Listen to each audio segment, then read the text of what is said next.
Começou a eleição e, como toda eleição, os partidos se mobilizam. Aqui, no meu estado, o Maranhão, por incrível que pareça, foi eleito um governador comunista. Um governador comunista que depois, para se eleger senador, teve que sair do Partido Comunista para ir para um outro, porque sabia que não iria se eleger. Porque o povo não acompanha a coisa, né? O povo gosta do carnaval. Então aqui continuam pedindo votos, articulando esses partidos comunistas, socialistas.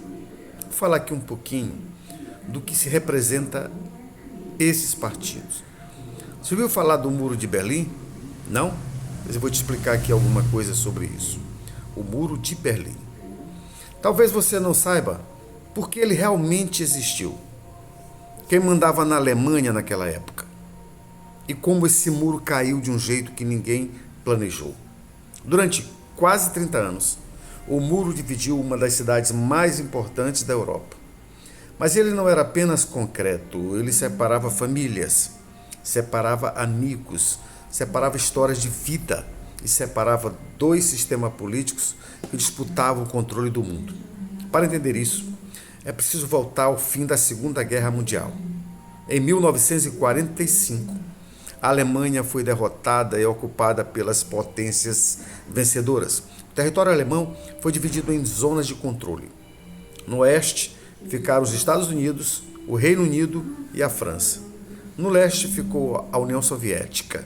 Dessa divisão surgiram dois países: a Alemanha Ocidental, com um sistema capitalista e democrático, e a Alemanha Oriental, governada por um regime socialista alinhado à União Soviética. Berlim ficava inteira dentro do território oriental.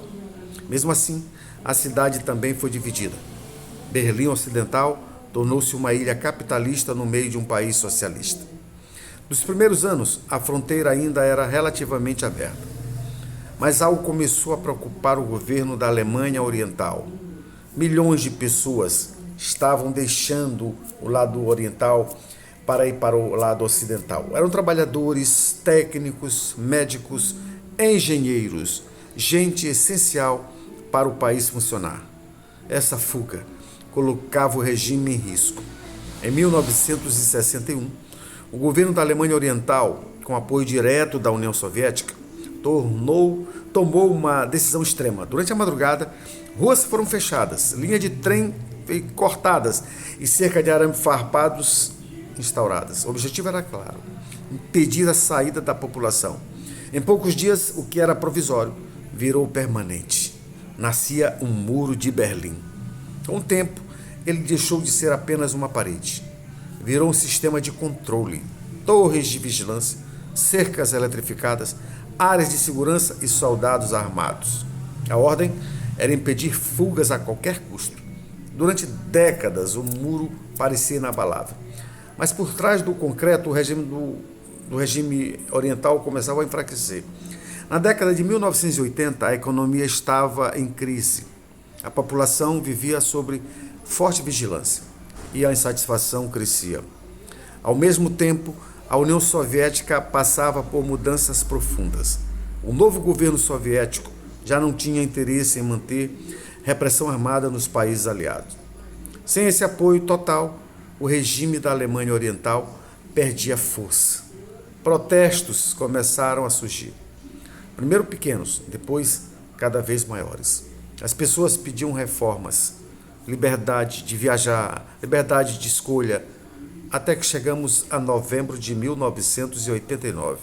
Naquele dia, o governo da Alemanha Oriental convocou uma coletiva de imprensa para anunciar novas regras sobre viagens ao exterior. A intenção era aliviar a pressão, permitindo pedidos controlados de saída. Durante a coletiva, um alto funcionário leu o comunicado. Tudo parecia puro, burocrático, até que o jornalista perguntou: quando essas novas regras entram em vigor? O oficial hesitou, consultou seus papéis e respondeu, pelo que eu saiba, imediatamente. A resposta foi transmitida ao vivo. Em poucas horas, milhares de pessoas foram aos postos de controle do muro. Os guardas não tinham ordens claras. Não sabiam se podiam pedir. Não sabiam se podiam atirar. Sem comando e diante da multidão, os portões foram abertos. Naquela noite, pessoas atravessaram o muro livremente. Abraços substituíram medo. Lágrimas tornaram o lugar da repressão. O muro de Berlim não caiu por uma guerra. Não caiu por um ataque militar. Ele caiu porque o regime não conseguia mais se sustentar. A queda do muro de Berlim marcou o colapso da divisão alemã. Isso simbolizou o fim de uma era da Guerra Fria. Mais do que isso, mostrou uma verdade histórica. Nenhum governo, nenhum sistema e nenhuma estrutura sobrevive quando perde o apoio das pessoas que deveriam controlar. Então é isso. Aqui no Maranhão, no seu estado, os comunistas vão pedir votos. E aí você tem que entender o que significa esses partidos que querem o comunismo, que querem o fascismo, porque eles chamam a direita de fascista, mas eles são os verdadeiros fascistas, irresponsáveis, vagabundos. Então é isso, fique de olho, não vote.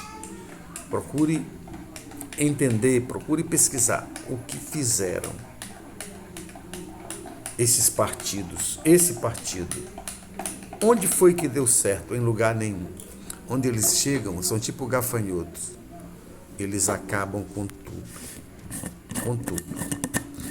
Então é aquela frase que eu sempre digo. O socialismo é tão bom, que é preciso fazer um muro para que as pessoas não saiam de tanta felicidade. Se não me segue, me siga que eu te sigo de volta.